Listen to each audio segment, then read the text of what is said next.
Guess who it is? Trick question. It's me. It's always me. Well, here it's always me. Hi, welcome back to another short live stream question and answer. The tea today, one of my favorite mugs, sent by my sister. The tea today is a Harney and Sons hot cinnamon, which I drink rather a lot of. I like it because it doesn't need cream or anything dairy to cut the tannins in it. It's got the cinnamon, that little bit of sweetness, I love it. All right, I should have set my timer before this, but right, I have the questions right in front of me. I have things to talk about if the questions dry up. So the timer is hit. There. And away we go. Now, several of you have asked me if I'm going to stick to a schedule doing this. You know, I have times up on my Twitch schedule, but those are more honored in the breach than the observance. And I would very, very much like to be prompt and punctual with this sort of thing. Unfortunately, these streams, not just the short ones, but the longer reading with Lily too, have to fit around my working time, not the other way around. So it's a choice between having a more set schedule perhaps, and not writing, which means we starve, or doing these around my working time and them not kind of being at the same time every week. So the alternative to not having kind of a set schedule that I adhere to religiously is not doing these at all. And I like them. I like to think that you like them. So that's what we'll be doing. So please, please try to understand that. I am a little let's try that line again. I'm a little sideways today, tea notwithstanding, because I am in the middle of revisions. I'm about a quarter of the way from the end of this particular book that I'm revising, and it's very difficult. After this pass, I have to go through, well, I don't have to, I will go through again and put lore at the head of every chapter in this epic fantasy, which is going to be the fun part. So I'm putting that off. And but this is a very difficult revision. It's hard when you're fighting for a book that other people seem to hate, despise, loathe, but I am spiteful. So, right, so we have questions. The first one is from reader LW. Hello. Do you set out to write unlikable characters, or do they become unlikable as you're writing them? It's not necessary for me to like my characters. It is only necessary for me to understand them. And I think any character that you get close to, there are going to be aspects of them you don't particularly care for. Just like you can love a person, a real life flesh and blood person, and yet there can be things about them that you would just wish would not happen or be there. So there's also the consideration that likable characters, likable people, kind of sometimes don't make good fiction. I am reminded of White Oleander, which Janet Fitch is one of my very favorite books, and Janet Fitch was talking in an interview about what it was like being raised by this sort of larger than life, this very extreme personality, and that the story would not have been the same if Astrid and her mother didn't have that contentious relationship, if Astrid's mother wasn't so extreme. So when you ask about unlikable characters, it's kind of chicken or egg. For example, Danny Valentine, one of your favorites, but she is broken. She is profoundly broken as a result of the trauma of growing up, the trauma of Rigger Hall, and then throwing herself after whatever other trauma she can find because she's an adrenaline junkie. She cannot stop. this is how she copes with things. So a person like that is very difficult to be in the room with, and is very difficult to try to get along with, as her paucity of real friends says. So is she unlikable? I don't think so. I have a great deal of empathy for her. But is she somebody that I would want to be in a room with or in a relationship with? Oh, hell no. No. Bitch wears me out. Jill Kismet.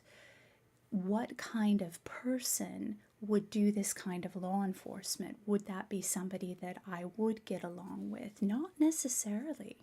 A lot of Jill's personality does not mesh at all with my own. Now, she's not broken, but she is very much a my way or the highway sort of person. She has that, it's almost applied sociopathy, I think might be a way to put it.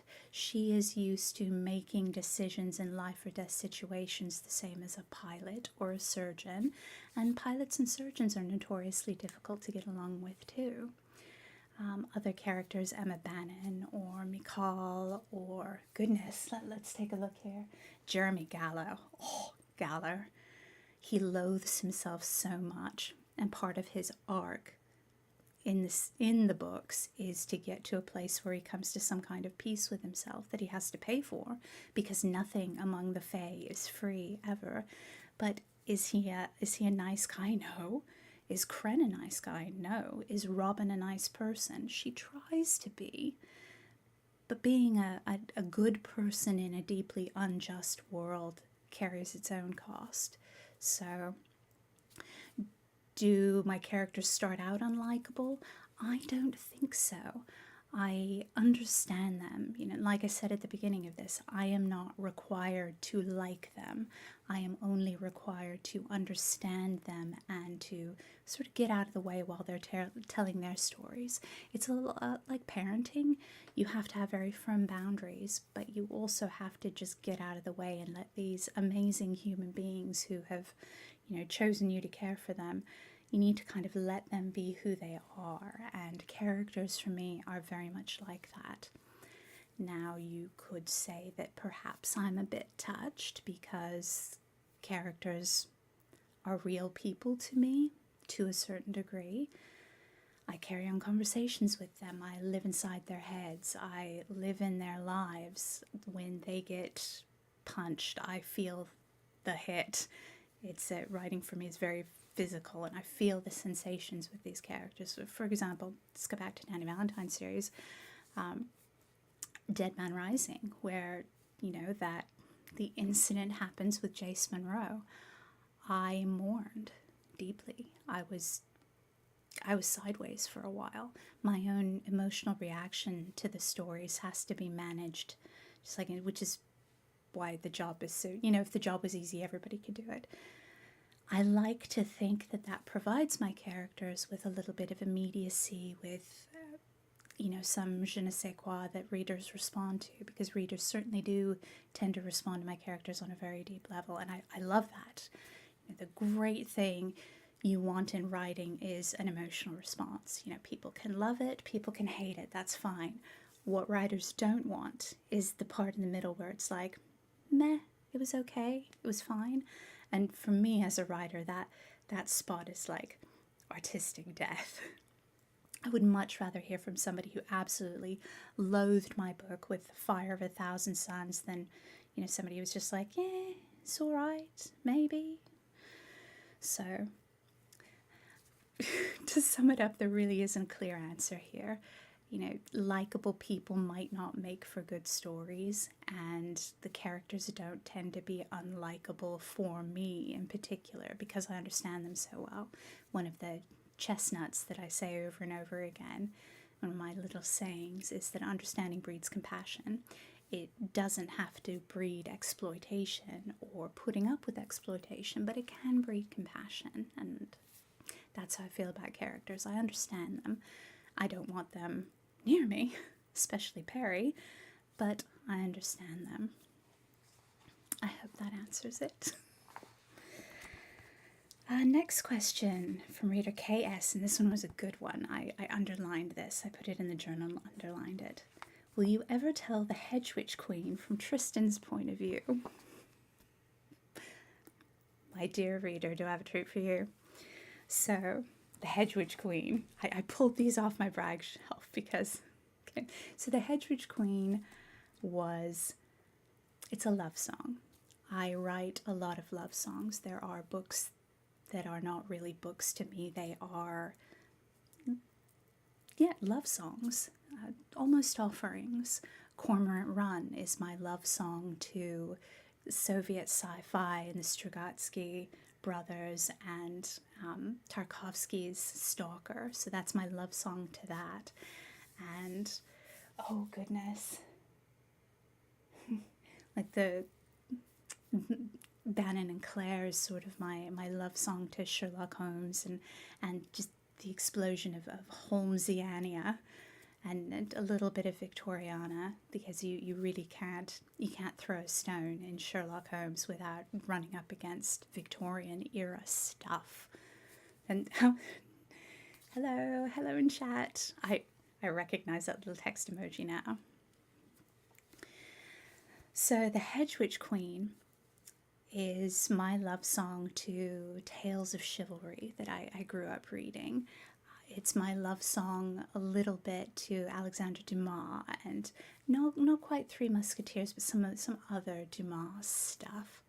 No, the text emoji is great. Please don't stop doing it, and please don't stop. It's like a little high from the abyss, and I'm thrilled with myself that now I understand what it means. So please don't stop. That is great. Please continue doing that. Where was I? Oh, Hedgie. My writing partner and I called the Hedgewitch Queen Hedgie for the longest time. We have little nicknames for the books that we write. But the biggest thing that the Hedgewitch Queen is a love song to is Jacqueline Carey's Cochiel series, Phèdre no Delaunay, and I hear that there is going to be that story retold from Jocelyn's point of view, which, yes, just tap up a vein, just put it in. I adore Jacqueline Carey. Not only is she a great writer, like her Bainreaker series just jaw drop, just took it to an entirely new level, and it's amazing. And I had the great good fortune to meet Ms. Carey once, and she handled the situation with such grace and aplomb that I will forever be indebted to her for the rest of my days. So that the Hedgewitch Queen is a love song to Carey's work. It's also a love song to tales of chivalry and rapiers and daring do and intrigue and pretty dresses. And I never wanted to be the princess in stories. I always thought the lady in waiting had a much better time of it, and there were always more interesting stories about the lady in waiting. For example, Constance, I think, in Three Musketeers. But if you want to know what Tristan thinks and hear and see things from Tristan's point of view, there was a second book, The Bandit King. And Tristan, not a nice person at all. And, well, plenty of my heroes are not nice people. But if you want to know what Tristan was thinking and feeling, he does go over it in The Bandit King. He thinks about things that happened in the first book, and you get his take on it. But will I tell the story from his point of view, from the beginning, from Vian in her dress with mud on her skirt taking the back staircase? I don't think so, because it's not his story. The story belongs to the character that changes the most. Now, in Hedgewitch, both Vian and Tristan change. They do a great deal. Tristan finds something to live for that isn't, putting up with the king. Well, he's always had something to live for, but he comes to some sort of peace with himself, and especially his relationship with his father. And Vian goes from a character who is acted upon most of the time to a character who becomes a driver in her own story. So for her, it's not so much a coming of age, because she was a little bit older than a Bildungsroman, but she starts being active, laying plans, doing things. She starts playing the game, and the fact that she hates the game doesn't mean that she's not good at it. So, but oh my god, Vian was she was such a passive character. When I had early drafts of Hedgewitch, my editor was like, yeah, this is nice, but... And my writing partner was like, look, Lily, Vion falls asleep at the end of every chapter and you cannot be doing this. You know, it's boring. It's like watching paint dry. And I was like, how dare you? This is my baby. You're right. So my writing partner is she rescued Vion from the clutches of bad storytelling. So yes, if you want to know what Tristan d'Arcy thinks of things, and if you want the story kind of from his point of view, The Bandit King is what you want. It might not make sense if you haven't read Hedgewitch, but based on your question, KS, you have. So I thought I would take longer talking about that, but that ended up being kind of a cut and dry thing there. I should also talk about the... No, I won't talk about the cover art. I had a lot of people write to me about the cover art, and I don't have a lot of control over trad published cover art. Most of the time it's presented to an author as, here, isn't this great? This is what the art department decided. And you're like, all right, this is what we're going with. Self-publishing is better because you're constrained by your finances, which can lead you into other interesting boondoggles. I have the great good fortune to have a very, very good cover artist, and I love her and I adore her, and I hope she never leaves the business, because then what will I do? So, and her name is Skylar Dawn Cameron. She also writes books, including one of hers called The Silent Places, which is one of the best books ever. I want to stop people in the street and shake them and tell them to read it. Look at this. Isn't this an exciting cover that will drive sales of the book? But what scene is that? What character is supposed to be a character? Yeah, there's a... And this is made more complicated by the fact that what sells a book, what gets people to pick it up and look at it on the cover, does not necessarily really have to be related to what's inside it. At the same time, it helps an awful lot if it is. So it's all hit or miss. There's no way to do it right. It's a crapshoot. A lot of publishing is just a crapshoot. And I really need to go through the shelves behind me and sort them, because they're jam-packed with all my reference stuff, and the brag shelf over there, and then the to-be-read pile down there. Except for the anime, which is that right there. That is Rurouni Kenshin, and that is not to be read. It is already read, and it will be reread probably in a few months. Unless my daughter steals it back and puts it in her room, but she doesn't have a lot of space. So anyway, that was the timer. So this brings us to the end of this short question and answer session. As usual, you can leave questions in YouTube comments. You can send them through my website.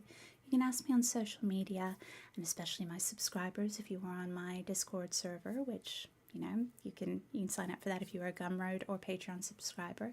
You get to ask me questions in a special dedicated channel, and I can bring some of them here. So I hope you've enjoyed it. I have a lot of work to do today. I think that's it. I'm going to grab my tea and shuffle off to Buffalo. That was an actual song, yes. Alright, too much Looney Tunes in my head today. I'm going to drink more tea and then go back into epic fantasy. So, have a lovely Tuesday afternoon. Enjoy my tea and enjoy both. Thank you. Have a lovely Tuesday. Ta-ta.